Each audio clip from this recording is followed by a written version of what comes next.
Terima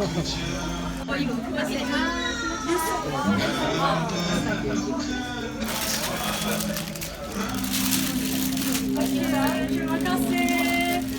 Gambarnya ada di dalam.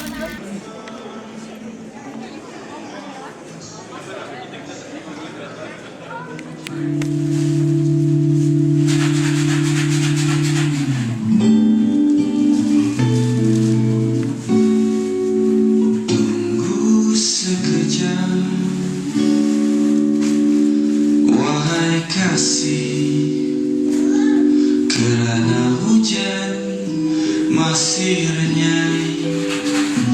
Tunggu sekejap dalam pelukan asmaraku. Penulis bagi buku Leluhur, the author for Leluhur, let's give a big round of applause to Hidayah Amin.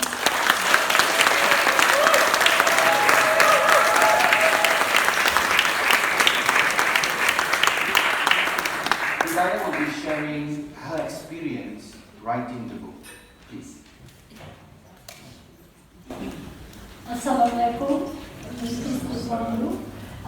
Thank you very much for coming. I see a lot of residents of Kampong Gelam, and it's quite emotional. I've only recently seen this video last night, and when I watch it, it's all this emotion coming out when you see the faces of familiar people and life in Kampong Gelam. So, okay, let me share a little bit about this journey. I was born in Gedung Kuning, which is at the Yellow Mansion just outside. My great-grandfather, Haji Yusof, Talipinggam, we know him as a pioneer in the archipelago. And he was born in Kandahar Street in 1855. So actually, some people ask me, where do you come from? Actually, my great-grandfather was even born here, so our roots are here. And why, Leluhur? Leluhur is a word, which has Javanese roots that means ancestors. Because I think we exist here because of our ancestors. And okay, let me just tell you how this journey came to be. When we were living in Gedung Kuning, I think most of you know that I wrote my first book, Gedung Kuning Memories of a Malay Childhood, in 2010. So we left Kampong Gelam in 1999. That's why you can see, I think we were the last few families who left in 1999. And I felt a sense of loss, like, I lost my home, and I feel very displaced. And I wanted to write down about my own family story first. Actually, I wanted to write about Kampong Gelam, but then I thought it's such a big topic. Why don't I just start with my own family? So I wrote Gedung Kuning Memories of Malay Childhood, and then slowly from then on, branch out to Kampong Gelam. Even in Gedung Kuning, there are stories of Kampong Gelam itself. So then I decided, okay, I want to write about Kampong Gelam. There isn't a lot of books about Kampong Gelam. I think this is the first book, right? Real thorough research. And so I started this journey like a few years back. And then I called people and asked, whether I can interview them. I think some of you may have remembered, I talked to you, then I talked to my uncles, then I said, and of course, writing this book, there's a lot of challenges because some people do not want to be interviewed. I remember when I interviewed this family, and for 3 years, I kept emailing and calling and saying, we're busy, so it's, so there's also the challenges in getting photographs and trying to verify facts, and here I'm very thankful because I was awarded the Heritage Project Grant by NHB. I think that also helped in coming up with the book because, as you know, publishing is very expensive. That's why until now I still don't have a working bag. So just, I mean, there's this joke that I told my team, say, oh my God, Hidayah, the paper is so good. So I said, yeah, this is the cost of a Birkin bag. Then they were like, that's why you see me carrying a normal bag. So all this, some people don't know, they think, oh, publishing so easy, write a book, can really. It's not as simple as that. So thank you NHD for your patience and for all the support. I mean, in between doing this book, I actually, I felt sick. I mean, some people don't know, I was under a lot of pressure. And somebody commented that I lost weight. Actually, this was what I made 18 months ago. Because I thought the book would be launched 18 months ago.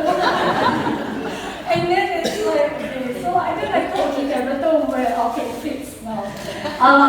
It has been a long journey, and also some of the nice pictures you see. Thank you to URA. In fact, the nice postcards you got, and the beautiful tote bag that you're gonna get when you send the feedback form comes from URA. So thank you very much, Kelvin from URA. And the rest of the team, thank you so much. And also, you all, when I write this, I was thinking, how shall I write it? Shall I write it like in an academic way? Because if you look, there are like, in actual fact, the manuscript, there are 26 pages of bibliography. And and I was telling my friend, hey, this is like PhD thesis, but at the end, I'm still not a doctor. So I mean, to me, when I embark on Leluhur, it's actually finding out more about my family, myself, and learning who my neighbors are. I know some people think that, hey, how do you, I'm actually the last generation that lives in so-called, the younger generation that lives in Kampong Gelam. So people say, oh, you're still so young, how do you know so much about this? So that's also the challenges, and like I said, trying to write balance, because I want to write it in a way that is simple for people to understand, because my makcik, yes, they can understand English, but they want to read it in a simple way. And then we also price the book cheaply. If you buy that kind of book outside, it's quite a lot of money, but we thought we have it reasonably priced so that more people can afford to read and enjoy, and maybe hopefully invoke some nostalgia. And this, as with some of you have not been to my other book launches, if you see it, people always say macam orang kahwin, like you're attending a wedding, got burqa, got this, then she said, oh, must wear ethnic clothing, and must kebaya must. So it's something that I enjoy doing, and with my team is very small. Actually, Halam Books is very small, but I have very good friends. I would like to thank some people right now. The book is designed by Mansoor Sabri from Hidayah.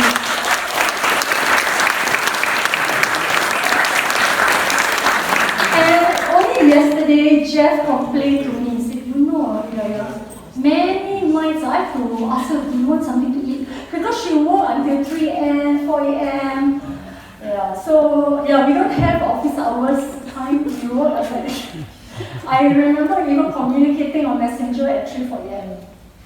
So, and even last night, because we were here until late night, and even when I reached home at nearly midnight, I said, okay, I'm sorry guys, but this is what we have to do today. But which one is your favorite books? I think all the stories. I cannot choose. Every story is different. So there's... Pick one that makes you cry. All. She had yet to cry, as promised, right? We want to see it. Let's have some drama. I'll try my best to shed some tears. Actually, there is a whole lot. And when I was doing research, I found out a lot of things that I never knew. So that's that. But maybe later, I could read some stories that I think. That's one. If you want to hear me, I'll take the book. Is it okay? I'll take it. Would you like to hear a story? Yes. Not academic, but when I was told this story, my bulu romba meremang. Meaning my hair stands on N. Okay. This is under the chapter of identities. Identities talk about identity of being Malay and identities of being Muslim, religious identity. It's under Sultan Mosque Knows. And there are 3 stories. I will read you one. The rest you have to buy the book to read. It's called the Cockatoo, Burung Kakatua. Okay? Both Hajar Yohanes and Abdullah shared in separate accounts a third incident that happened in December 1950. A white cockatoo, Burung Kakatua, was trapped at the top of the minaret of Sultan Mosque. Its leg was stuck in between the structure of the crescent and star symbol. It had probably been immobile for a few days, but the villagers had only so realized when the cockatoo shrilled loudly in pain. Abdullah, my uncle Wallah, who lived nearby in Gedung Kuning, saw what happened when the authorities came to the rescue of the cockatoo. The primary production department, now known as the AVA, Agri-Food and Veterinary Authority of Singapore, was called in to assist. A Malay fireman also went to rescue the cockatoo, but the cockatoo, which was visibly frightened, kept biting the fireman's hand.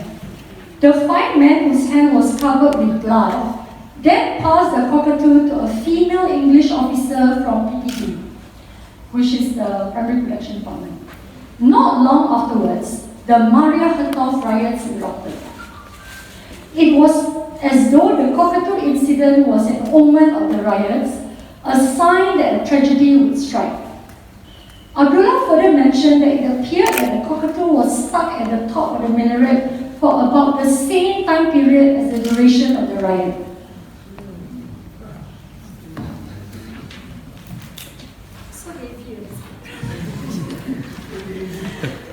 Abdullah explained the symbolism. The cockatoo was white. Maria Hertov was a white female of European lineage. The fireman was a Malay. Amina, Maria's adopted mother, was Malay. The fireman's hand was bleeding from the cockatoo's bite. Maria's Malay family was embroiled in a custody battle that would eventually result in many people getting hurt, both emotionally and physically. The PPT officer was a female Caucasian. Maria was returned to her Dutch biological mother, who had been very determined to give Maria back. So given the 3 incidents above, one is left wondering, did Sultan Mosque provide visions in the form of unusual sightings, ringing or symbolism that were in fact tantamount to the timely giving of forewarnings of significant events that were to unfold in Kampong Gelam and Singapore? When the actual events materialized and unveiled themselves in their true forms, it was as if one has had an epiphany.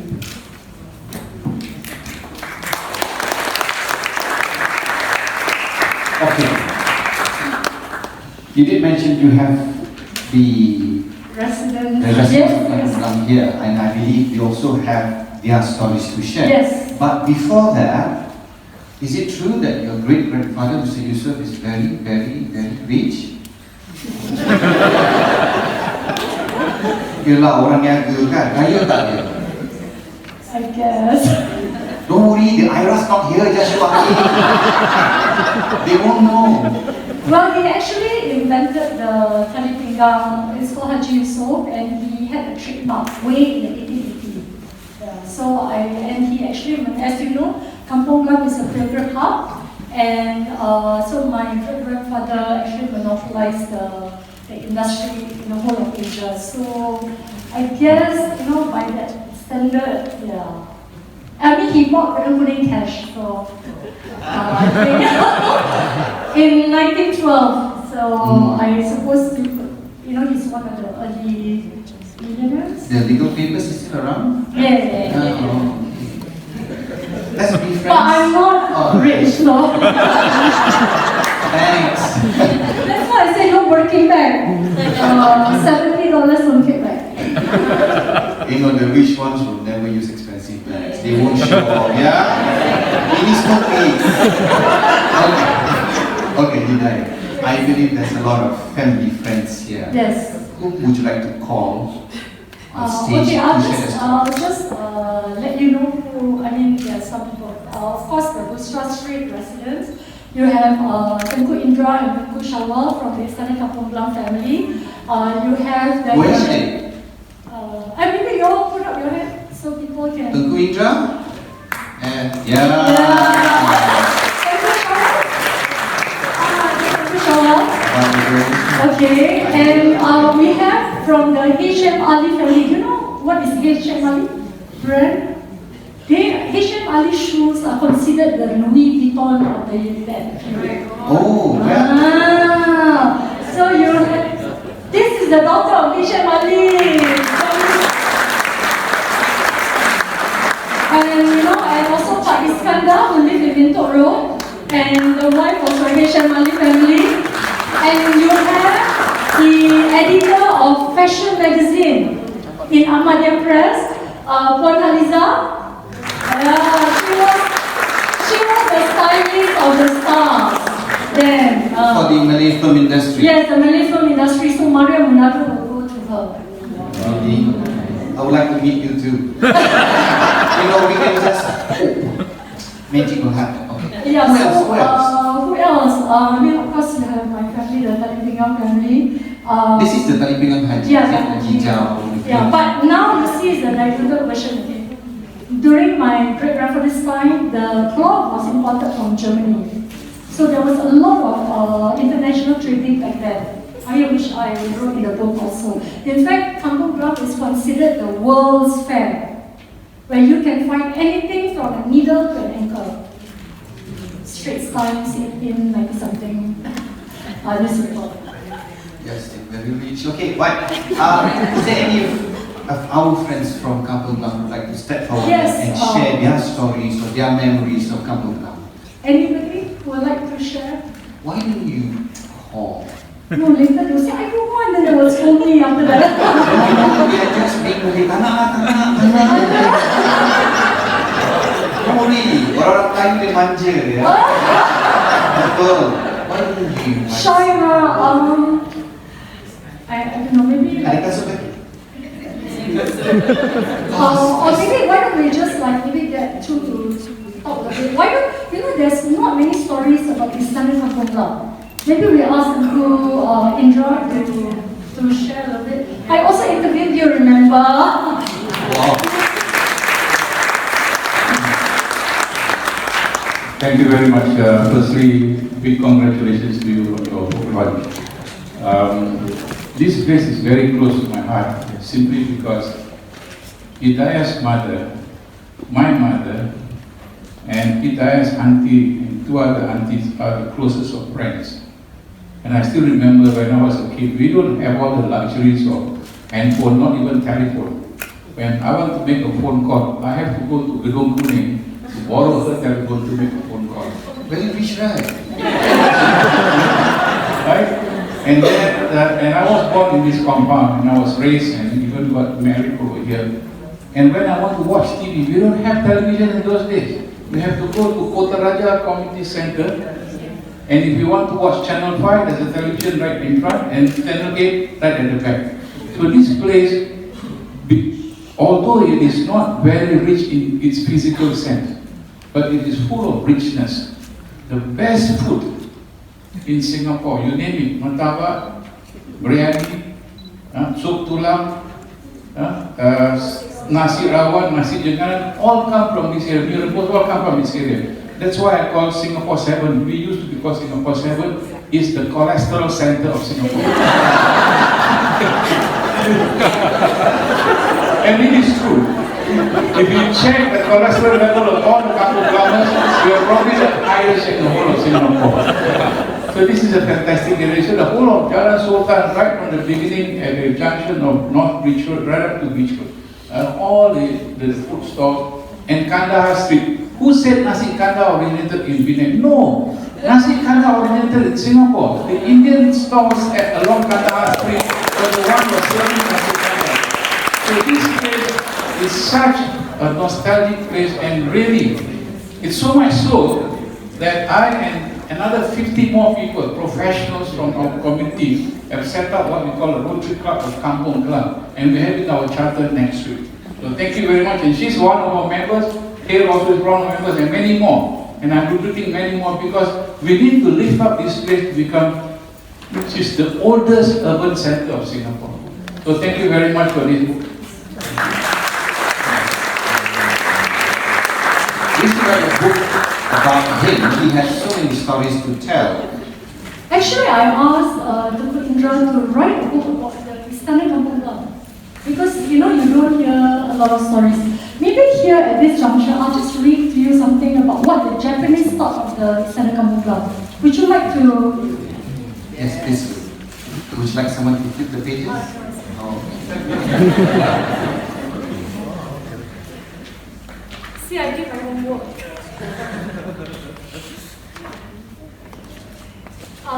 It's under the chapter. Okay, it's under the chapter Kota Raja.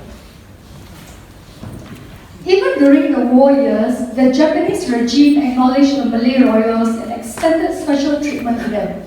Tengku Sharif bin Tengku Abdullah recounted how he was interrogated at the Japanese headquarters in Singapore during the Japanese occupation of 1943. The Japanese officer reprimanded him for running away, saying that, "Awak anak sultan, kenapa nak lari? Ini negeri kau. You are the sultan's son. Why do you want to escape? This is your country." The officer asked Tengku Sharif to scream each time the whip was lashed against the table, thereby giving the other detainees the false and misleading impression that Tengku Sharif was being punished in the whip. One of the royals stated that even the police had to ask for permission to enter the Istana grounds. This was an indication that the Istana was considered then as private land.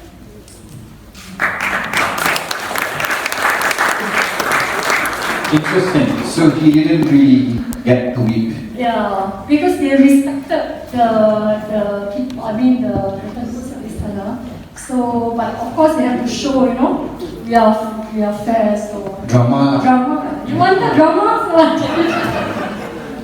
We have yet to hear a story that really makes you cry. So give us some Hindi drama. Find a story that No, really... nothing controversial, I think. No. We do not want controversial. We want something that pierces right through your heart. Cheap like that. But there's a story of droughts and warlords and Chinese Kongsi. Cannot people have already.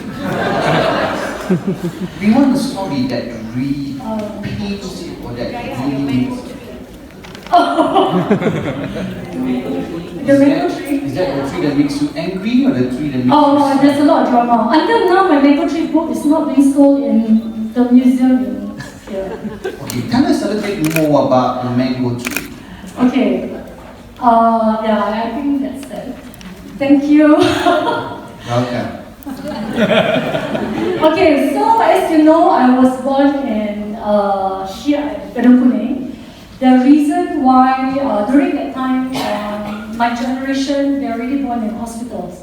But my mother chose to give birth to me in Gedung Kuning because of a few reasons. Because I think that's why I'm very attached to Tanah Tupadara, because that is the land where blood was shed at birth for me. It's not at some kandang kerbau.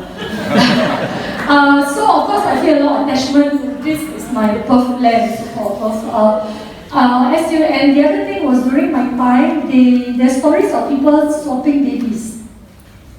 You know, because they wanted, you know, like they don't like baby girls, they say baby boy, they swap. And as you know, right, if you watch the TV series Kane now, there's a story of they swap babies. Even like in this, I mean, so-called, it's actually. So during that time, babies were so-called swapped.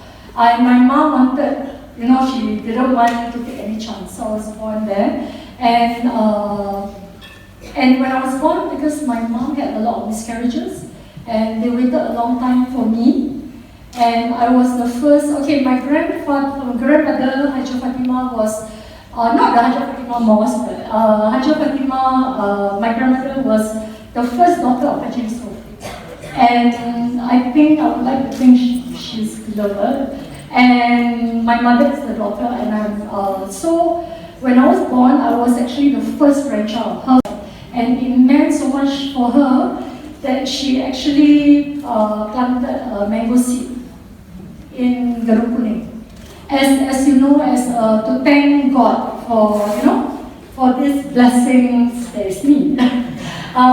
So she planted, and if you notice during that time, a large percentage of trees in Kampong Gelam are mango trees or were mango trees. Yeah, I mean, of course, the Gelam tree, that's how this village came to be known. So she planted this seed, and which of course grew into a mango tree, and you see, and the fruits are as sweet as the girl. And it was shared with people of Kampong Gelam, when they come, in Kampong Gelam, people can go to your house, hey, Cik Lima, masak apa hari ni? Mari makan. It's like that. Even if you in Pusra Street, you can go to one house, you just carry an empty plate. And then you just go and they will, hey, masak apa ni nak sikit. So you will have a full plate at the end, So people are just very generous, and that's why the mango tree is the symbolism of the Janisters. So unfortunately, it was cut down, and you see, the whole intention was, when I first wrote Gedung Kuning, that was my only book. I thought I don't have any intention to write. I don't know how to write stories. So I thought, okay, just write this book and that's it. But it was the death of the mango tree that pushed me to come out with a book that so-called gave birth to all these other books. So why it is very symbolic and why I was angry, it's not because, you cut down my tree, it's not territorial, it's not. But it's the symbolism of a heritage. Because if you notice, Malay families in the olden days, they plant trees to commemorate wonderful occasions. And trees, even in Islam, like most Malays are Muslims, to us, a tree is a continual sedekah. What is sedekah? Charity is a continual charity, because the tree sheltered the animals. The tree sheltered humans. The tree gives you food. So it's life. So to me, the mango tree is symbolic, and it also shows the love of my grandmother. And I mean, my grandmother and my mother, they have long gone, but I remember my mother said this to me. They call me Cik Ida. Say, Cik Ida, kalau kita tak tulis cerita kita, nanti orang lain yang tulis cerita kita. Say, Cik Ida, if you don't write our story, other people will write it for us. So I think that was, and hence, I mean, to have someone who cut down the tree and then inform you, of course, I felt very angry and hurt. Because I felt as though already you took my house, then you took my tree, what am I left with, So I felt very angry. Then I cried for 3 weeks non-stop. But I cannot tell you today. So it was, and then a lot of people kept saying, he's like, wow, she's so emotional. But they don't understand the symbolism of trees in life, because why is it called the tree of life? It's a representative of my family love for me, and even that you want to take it away. So how cruel can you be, right? So when I published the book, I didn't think of it anything until my editor, Xiao sent me an email and said, that time she wasn't my editor, she said, congratulations, you got your revenge book. Then I'm like, yeah, this is a revenge book, okay, fine. And so I sent the book to the people who cut down the tree. I said, don't play, okay, Gedung Kuning family. You want to hurt us?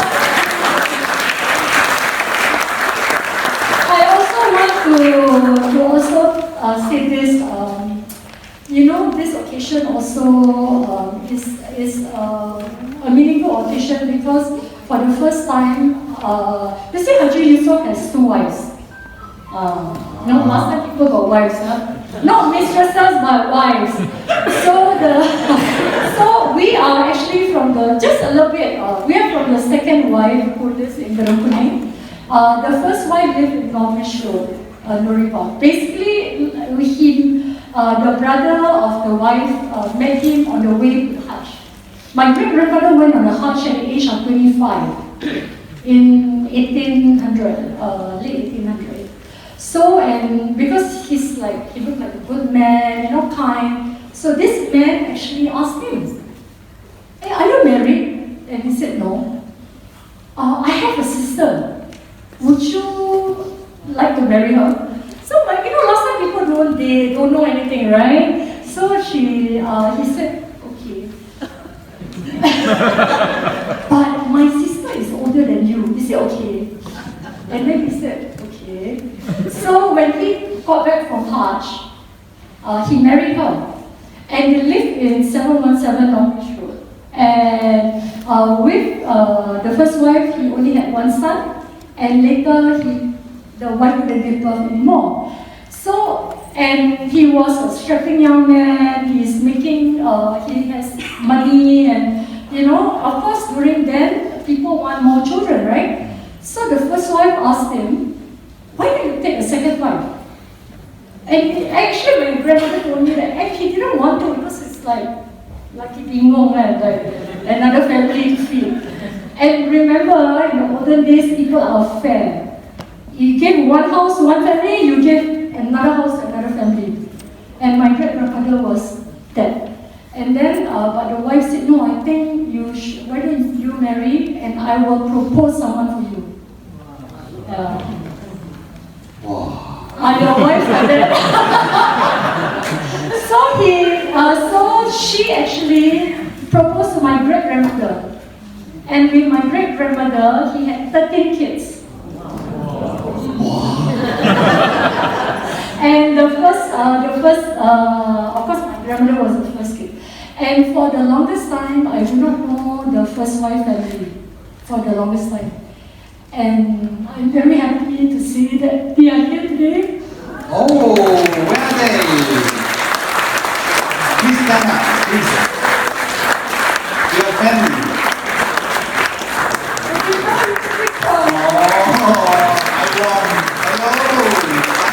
To see you. Lovely. Why don't you cakap Melayu? Okay. Cakap sikit. So you see the 2 girls outside, the 3 girls, they are the 6th generation of my great-grandfather. And yeah, they're Fifi, Adriana, and Sarah. Can you please step forward?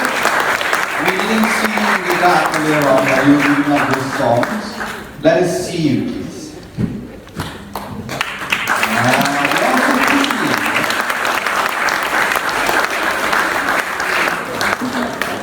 So for the longest time, we do not know our first wife because of, you know, like drama.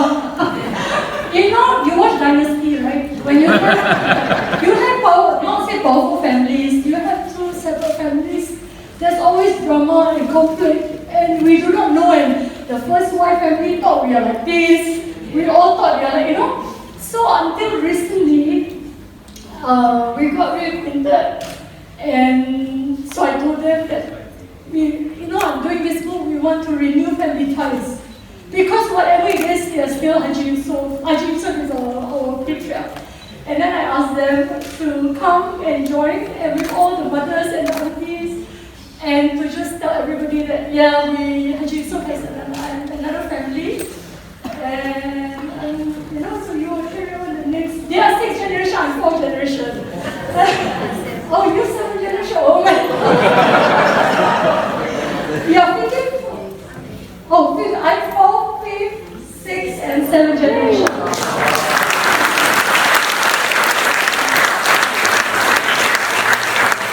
And because, you know, I was thinking, right, I mean, I'm not getting younger. So I need to pass down all our archival research and all that. So I told, and I'm quite glad that, we are now family. So, there's nothing like, last time there's Gedung Kuning family. Oh, orang Gedung Kuning, gini, right? You all say this. So these are all the Gedung Kuning families, and this is the non-regional family. But, this book actually also brought a strange family together. So thank you.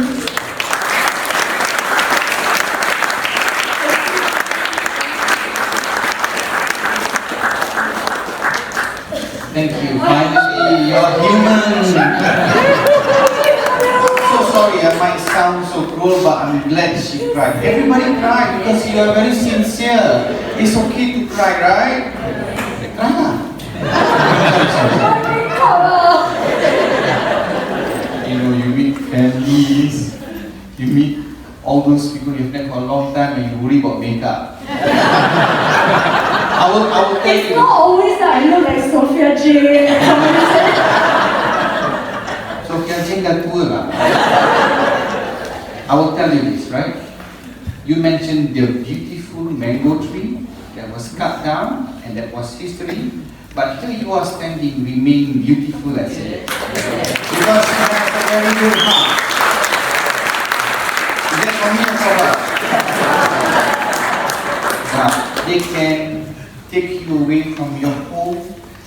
They can cut down the tree. They can never take away your pride.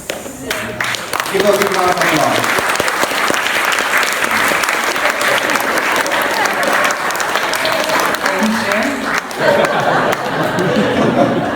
Now, we have heard Leluhur is very, very special, and I think what makes it important, it takes 4 books, 3 books before this, to bring the family together. That's why this is special, right? Now, what are your hopes? Okay, so this girl is like when she's working all the way very firm. When she's crazily angry, she can't calm down. When she's crying, we need to make sure there's no big I'm checking. They say you ni macam Ning Fatima. Ning Fatima is the actress. Ning Fatima. Always. When the strongest one cry, means it's real, betul? Yeah. Strong kan ni, Now, what are your hopes for Leluhur? What do you hope to achieve, or what do you want out of it? Let's step forward.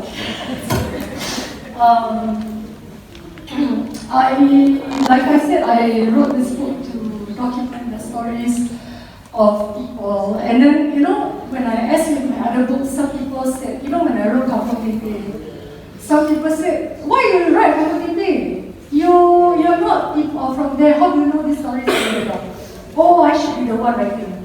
Error, until now, no, it's my Kampong Gelam book. And Dr. Hidayah. So it's like, I want to document stories because if you don't write, the Malays, we are not known for documenting. That is the biggest mistake. We never write, we don't want to, it's the same thing as recipe, I ask your mother, share lah, I want to learn, never mind lah, later you will learn, pandai. So how? And all this oral, like the stories, it's just passed down orally. So if nobody writes, it will be just gone. Even the story about my great-grandfather, even I do not know like he was a successful businessman. I didn't know anything, I grew up. Did you know that there's this story, when I was looking through all family photos, I noticed a picture of madrasah kids with the teacher in Tarbus. And then I said, what is ini gambar apa? What is this? So I asked my uncle, oh, this one is Madrasah Haji Muhammad Noor. Huh? Madrasah Haji Muhammad Noor? Yeah, Haji Yusuf set up a madrasah before the Japanese occupation for the boys of Kampong Gelam to go to attend free.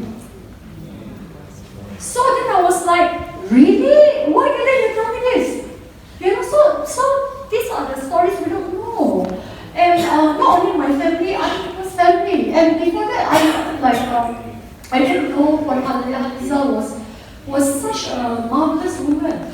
During that time, I didn't know what is Haitian Ali because I'm not born during the period, you know. They say, kasut Haitian Mali. I'm like, siapa ni Haitian Mali? So things like that I don't know. So my hope as I mean, based on my experience, right? Because I thought, okay, even Gedung Kuning, you know, one day I'm just gonna die. Then if the next generation do not know about their own family stories, what's gonna happen? So at least I thought, never mind, I do this book. It may not be perfect. Not all the stories have been documented, but at least it is a start. So I hope, you know, the next generation will continue because the story of Kampong Gelam will not just end like this. I agree about the importance of documenting the work. Hence the reason why you flew out to London, go to school, learn the process, in Cambridge and came back. Yeah, I actually went to the Q archives also to dig out some information about that. So there's a lot of effort. How come you're not finishing your sentence structure? No, because I'm emotional. Oh, babe. Yeah. Okay, I just take This is not like drama, okay, cut action. It's true. Now, just a request, your family are all here, your family, friends from Kampong Gelam are here. How about your well wishes, your doa in bahasa Melayu? Silakan. Doa. No. Kata-kata yang baik itu adalah doa, ya. Oh, I kata nak suruh baca doa. I'm like not qualified to lead someone. Maybe from Sultan Mosque. Okay, baca doa. Later. This is well wishes. Kata-kata yang baik itu adalah doa. Degil, ya. Okay. No, takut lah. Nanti dia suruh I macam baca doa. No, don't worry. You're the star of the show, remember? You heard the boss, you don't get the salary up. You're well wishes, kata-kata yang boleh. I answer in bahasa Melayu. Saya sebagai anak Kampong Gelam, saya berharap dengan wujudnya buku ni, kita dapat mengeratkan silaturahim antara kita. Walaupun kita tidak berada di Kampong Gelam, tapi semangat Kampong Gelam tu amat kuat. Dan jadi saya harap dengan ini lebih ramai orang lagi dapat tahu tentang cerita-cerita kita. Bagaimana Kampong Gelam adalah satu kampung yang moden pada zaman itu, di mana orang-orangnya berjaya dalam apa pun segi yang mereka ceburi. Bukan ada yang ada celik pandai, ada peniaga, ada banyak orang berbakti. Dan macam sekarang kalau kita ingatkan meniaga tu cuma meniaga besar-besar kan. Tapi walaupun meniaga B-minded pun satu usaha yang bagus. Dan itu harapan saya. Dan saya harap kita akan ceritakanlah cerita kita kepada anak cucu kita, supaya mereka dapat contoh-contoh yang baik. Kerana saya rasa orang-orang Kampong Gelam ni semua adalah the best role model for the youth. Saya rasa saya akan jadi macam ini, bukannya saya pandai sangat apalah, tapi kalau tak kerana didikan keluarga dan ramai anak-anak Kampong Gelam yang berjaya. Jadi itu semangat Kampong Gelam tu saya harap akan muncul, walaupun tempatnya sudah tak seperti dahulu lagi lah. Abang rasa terharu dengan cakap. Tapi dia izinkan saya cakap dalam bahasa, allow me to speak bahasa. Keluarga buku ni ibarat satu wadah yang dapat mengeratkan tali silaturahmi pada semua ahli keluarga, termasuk orang Kampung Gelam. Dan keluarga itu ibarat sayap untuk kita terbang pulang. Betul? Dan mudah-mudahan segala usaha yang dijalankan oleh Hidayah Amin dapat dimanfaatkan oleh mereka yang lebih muda dan dapat diteruskan lagi satu pelestarian sejarah Kampong Gelam. Perubahan itu perlu, perubahan itu akan terus merubah hidup manusia, tapi jati diri tidak akan mati dengan perubahan. Itu dapat saya sampaikan. Ya, jadi sikit boleh? Okey, boleh. Grandfather pun kaya kan? Oh ya. Tapi saya bank transfer. Amin. Okey, baik. Sebenarnya kita ada sedikit masa, tapi saya pasti ramai rakan-rakan daripada family Kampong Gelam ni orang-orang yang pemandu, betul? Betul, Bang?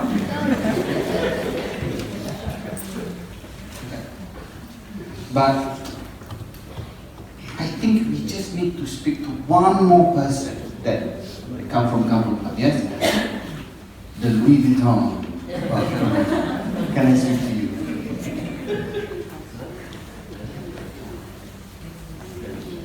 Bikin tepuk tangan, beri tepuk tangan.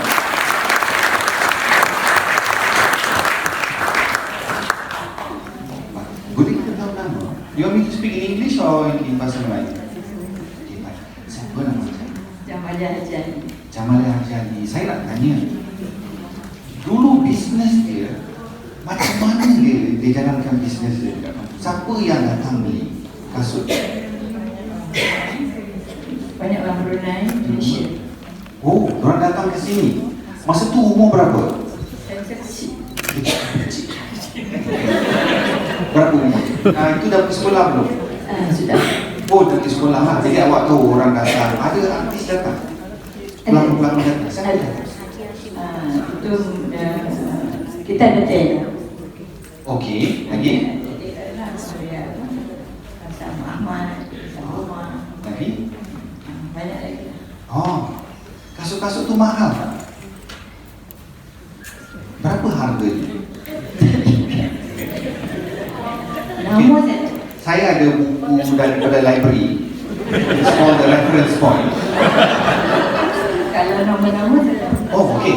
Apa nama-namanya? Sedralila, Oh, okey. Lagi? Aloha, Oh, lagi?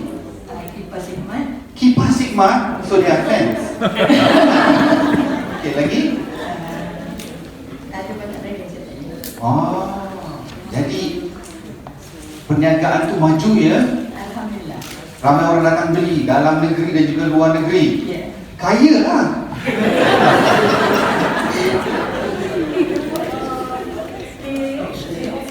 Fashion show at the Raffles Hotel. Ya. Yeah. But I need to come back to the previous question. Kaya lah. Masa kecil-kecil itu bila ada fashion show dekat Raffles Hotel, ikut tak? Ikut apa? Ikut tak. Habis apa dia kasih kasut yang dijual hari raya, kasih pakai kasut mahal. Alhamdulillah. Dia bulan puasa. Banyaklah dia kasih kat kasut, capar, tumpuk. Dikasih pada orang lah. Pada orang yang susah. Ya. Oh, saya pun nak buat macam tu.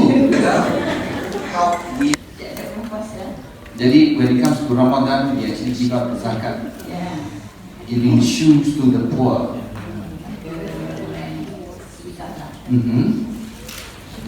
Jadi ikutlah masa-masa tu. Oh, diorang datang kedai, kemudian ayah kasih kasut. Only we have merchants like this, yeah. So you need to know that during those days, right, when the poor steps into the shop, right, the dad just give away shoes to the poor. Now, how about you propose that to LB?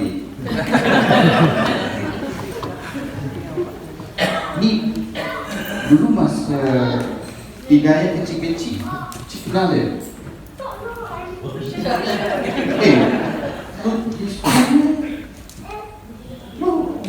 Tak pernah jumpa dulu kat kampung. Saya ingat Tengku Azizah. See? Tengku Azizah, you're not that popular. Okay, so Dia tinggal di Gedung Kuning. Istana. Istana. Okay, so At this juncture, maybe you can tell us a little bit more in this book that describes about HMRC. Okay, hari raya kalau tak pakai kasut HMRC tak sah. Betul. If you do not wear HMRC shoes, your hari raya is not valid.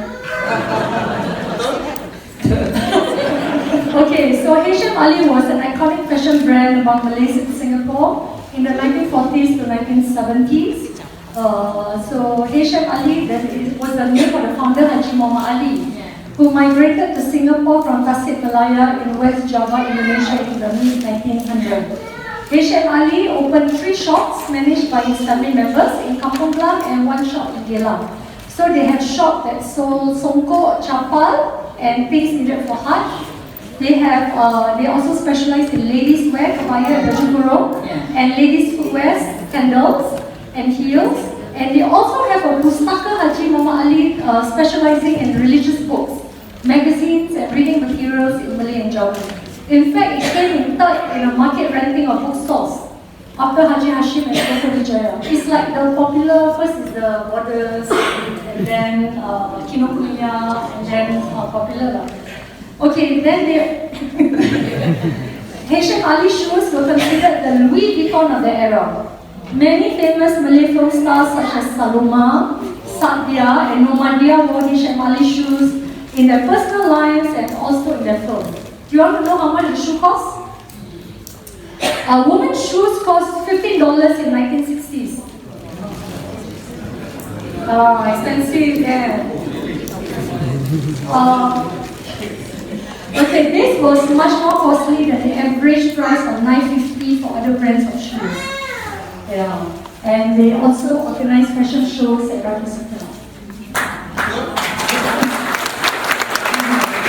Let's give this lovely lady a big round of applause.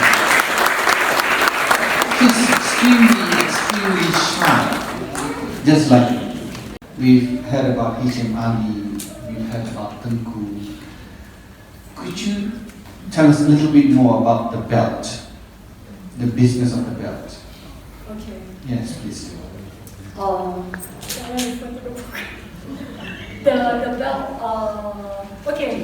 Because it was trademarked. Yes, it was trademarked. And it was sold Asia-wide. Yes. Yeah. Tell us a little bit more. Okay, so my great-grandfather went on a Hajj in 1870 something, when he was 25 years old. So I think when he was there, because you wear ihram, right? You cannot have anything sewn. So he how to put money, how to put a lot of stuff. So when he came back, he started the belt specifically for the Hajj market. And he knows that Singapore was the Pilgrim Hub, as in many people from Malaysia and Indonesia will come to Kampong Gelam, stay here in your Haji Lane, the houses. In fact, even I think Pak Iskandar was telling me that you used to buy food for the orang yang, for Haji, and then they give you how many cents, 10 cents as a reward, and then they will sleep on the Amin. Yeah. So then he realized that there's actually a market, and I think so he started like a factory making. I think you use the pelato. Actually, the family at Norwich Road, you all have the pelato machine, right? Because actually, the house, not at Gedung Kuning, but at Norwich Road, the third story was meant for, what do you call it, factory, it's like a factory. So he actually, so he did the belt, and the cloth were imported from Germany, and they are very high grade. They are 2 colors, maroon and green. And he has this belt which you can, and he actually trademarked it in the 1800s. I mean, just put the word trademark. The name is Haji Yusof, and the logo is actually the belt buckle, and then a shining star on top of the belt, and then left is the Union Jack, and then on the other side is the moon and the star, like a crescent, like symbolizing Islam or something. So that was his trademark, and the address is Norwich Road. So during that time, he had this belt, and also he sold all that. And people started copying his ideas. And one thing about Haji Yusof, he was among the first Nazir of Masjid Sultan. A lot of people do not know this, but as you know, the composition of the people of Masjid Sultan, the trustee of Masjid Sultan comes from a different ethnic group. You have the South Indian, North Indian, Javanese, so-called, like actually so like Javanese ethnicity. Then you have different, there's the Malays, the Bugis, and all that. So the composition has always been from the different Muslim community in Singapore. And so he was the trustee, and because he was a businessman, right? So, and this thing that I didn't know about, as you now see the Masjid Sultan, so beautiful. Before that, it was just a 3-tier structure. Just like you go to a Javanese city, there's like this, the mosque is like that. And in 1924, you all wanted to renovate it, and they collected funds. They collected funds for everybody. And this one, I also found out that it's not about, you all know about the soya bean cats, right? People donated that formed the Black Rain. But during that time, they lacked 100,000. And they lacked 100,000. And they had exhausted all efforts. And this one I also found out when I go through the newspaper during that time. So at the end, the trustees came together and said, okay, we're lacking 100,000. We have exhausted all effort. How? With this mosque must go on, And then it was reported that 5 of the trustees said, never mind, we'll fork out 20,000 each to make up 100,000. So when I read the names, I cried because my great-grandfather was one of them. And my family member didn't tell me this, all that, I had to find from like newspaper articles. No, it shows that people during that time, they really live up to your right hand give, your left hand doesn't know. So that is the beauty of people of yesteryears. The philanthropies, the entrepreneurs, they are so rich. They give, but nobody knows, not even the family members. Now, you donate something, you go on social media, I go and like sponsor Braganza. I mean, what is that? That is not a true entrepreneur. You post with your car. Okay, my great-grandmother posts with this car, but it's for family portrait. But during that time, people don't brag to other people that I'm rich. Even then when I do my interview, or even when we had the Rotary Club meeting, one of the restaurant owner came up to me and said, "Are you from Gedung Kuning, right?" And I said, "Yeah." Last time, right, we used to go to your house and ask for zakat money. And your family don't even say no. So can you imagine years later, you have somebody who come to me, "Are you so and so granddaughter?"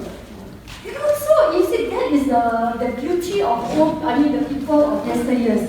Like I said, when they give, people remember, you don't need to go and brag to one whole Singapore or like social media, Instagram, like, I have an exotic pet, I have this, no need.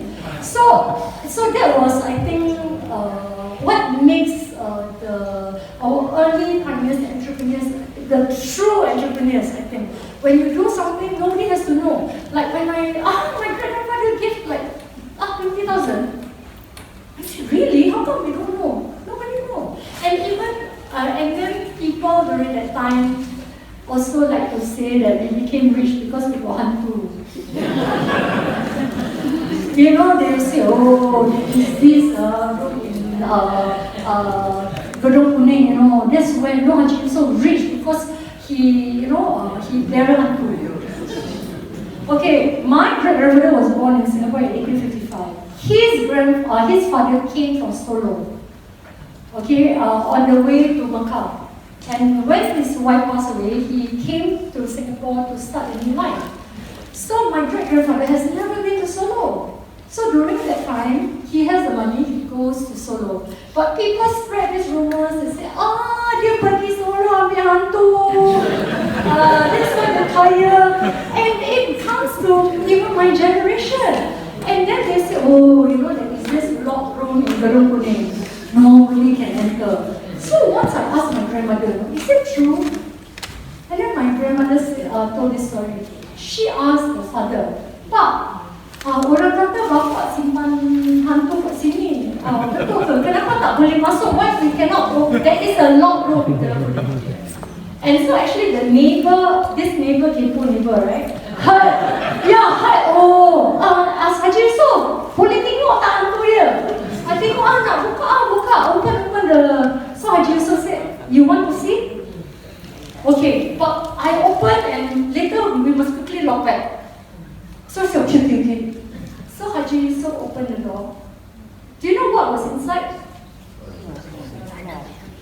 Velvet cloth for his songkok. If you open, close the door, won't the dust settle on the velvet? So that is the hantu that made him rich.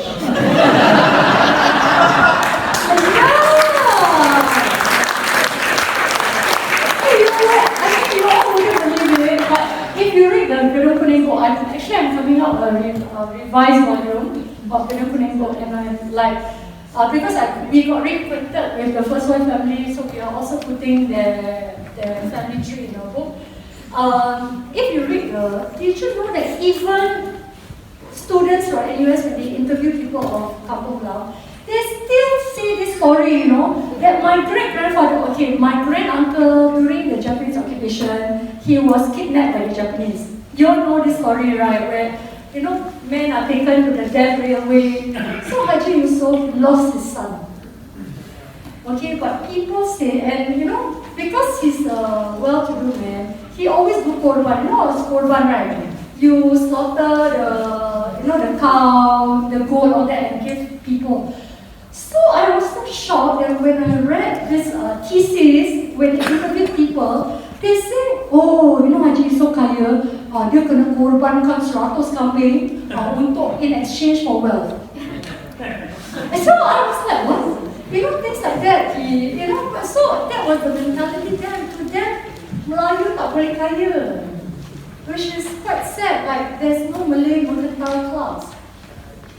So when I talk a lot about the businesses. To me, even if you sell nasi rawon, you are still a businessman. You don't. I think that's the spirit or the entrepreneurial spirit of Kampong Gelam is very great. And you have good leaders like this who come forth and do so much for the community, and the own family members do not know. So yeah, that's Sarafian. And to show the generosity, when people started copying his Hajj belt. Okay, his name is Haji Yusof. Later on, people copy and they use Yusof and son. So those people thought it was Haji Yusof. So to such an extent that my great-grandfather said, okay, and people copy his design, and during that time there was no copyright, trademark, how to go to court and all that. So he said, okay, you all want to do this business? You do it, I will supply the cloth. And then later on, he said, okay, I'll just go into another business. But he didn't want to cut other people's business by, so I thought that was quite good. Just like in That's a Man with a Heart. Yeah. Yeah. I mean, yes, Jesse, thank you. Jesse, thank you. Well done. You have a big heart, you have a really big heart. You're just so afraid to show it. Yeah. Think a lot of personal questions that you want to ask Hidayah, right?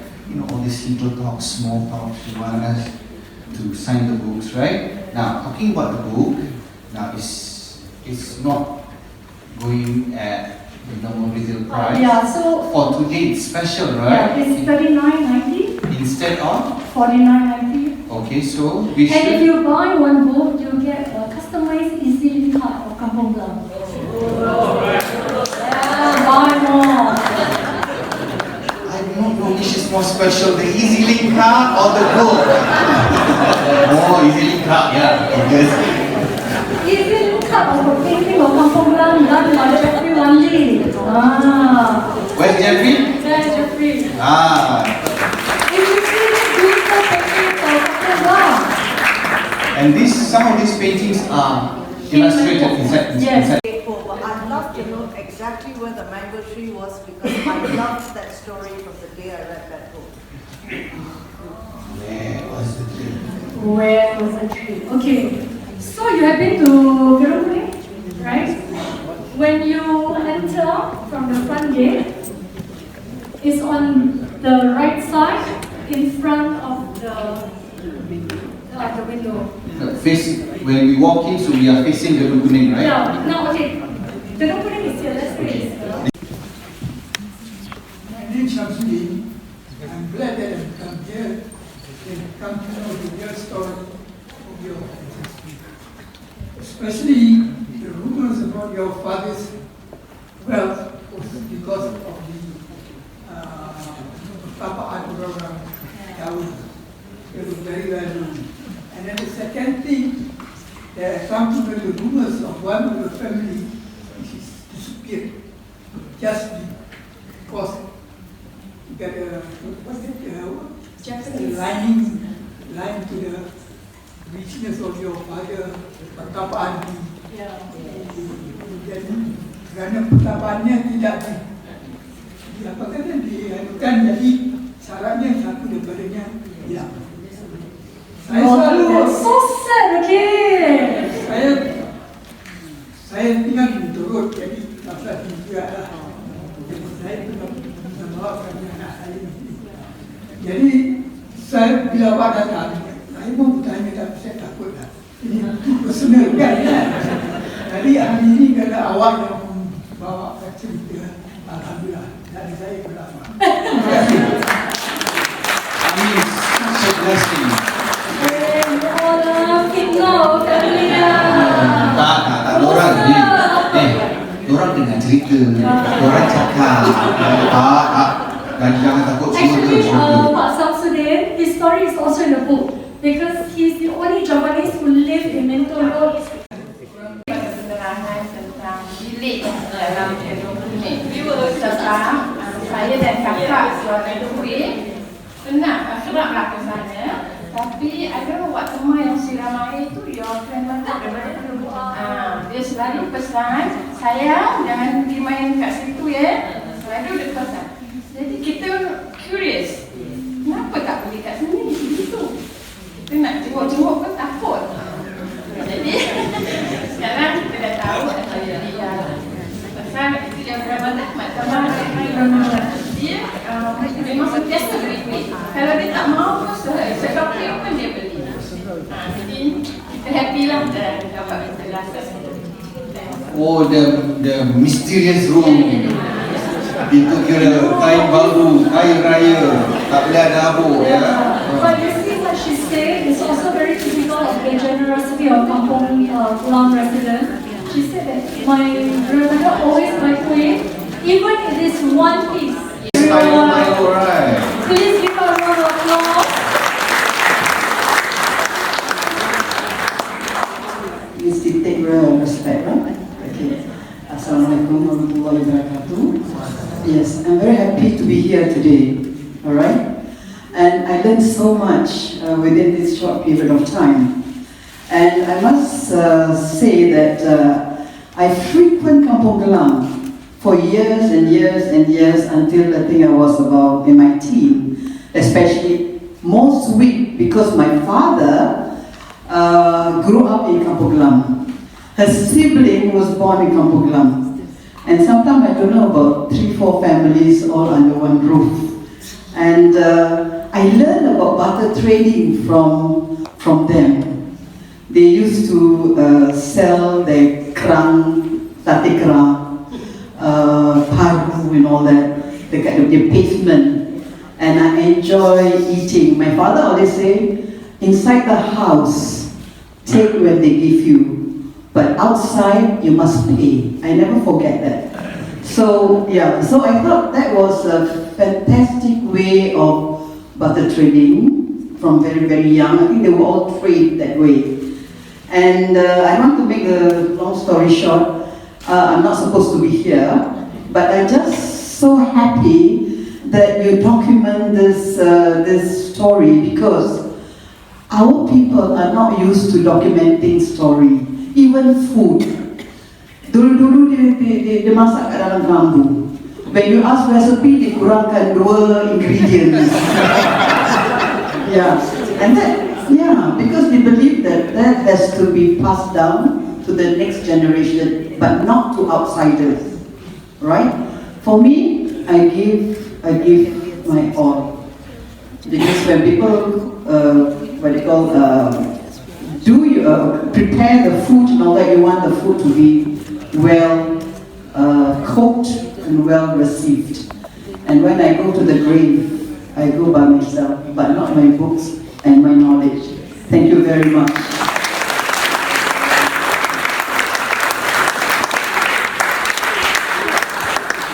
Play a vital role in nationhood. Sound like PAT.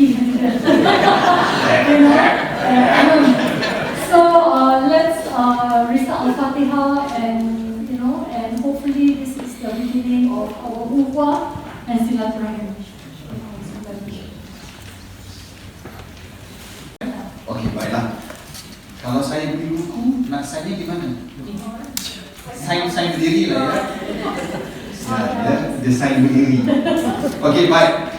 Dalam bahasa Melayu, terima kasih saya ucapkan kepada semua yang telah sudi hadir dan hari ini ataupun pada petang ini untuk meraihkan satu lipatan sejarah yang saya fikir akan terus kekal dalam ingatan tujuan kita, dan saya doakan kesejahteraan pendiri anda kerana meraihkan majlis kita yang mulia ini.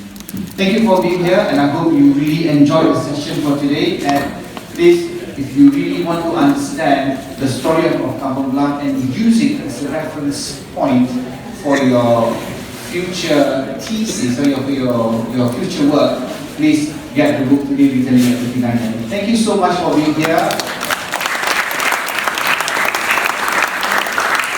She will personally attend to and sign the book in here, because that's what I hope she will do, because outside is really hot. Yeah, panas kan.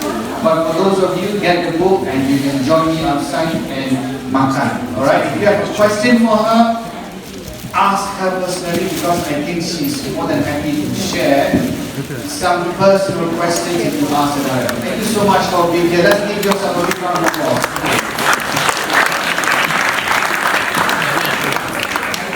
Another point, actually, I think I'll meet up with Hidayah another time, because I also got something to pass her. Takut I bawa balik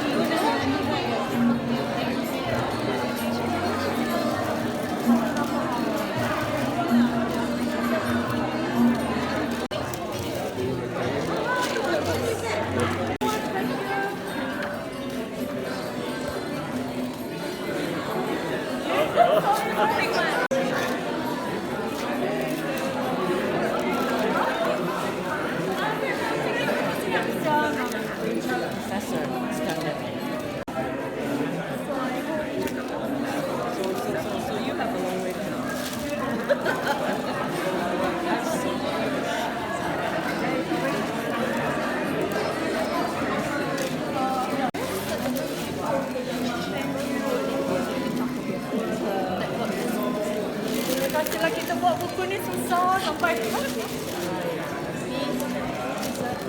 untuk saya lah. Sis, tengok sini sis. Okay, thank you. Saya No person.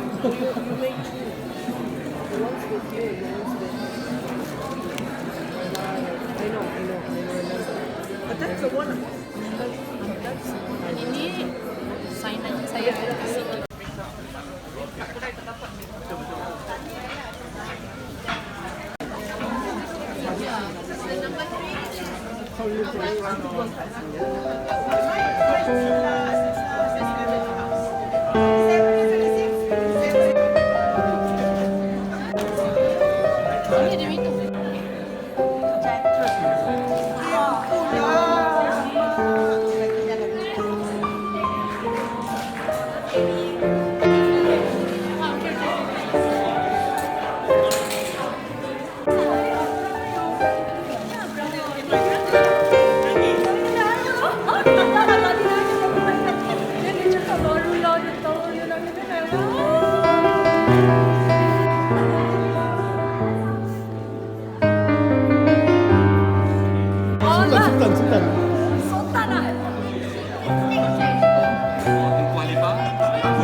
Sorry,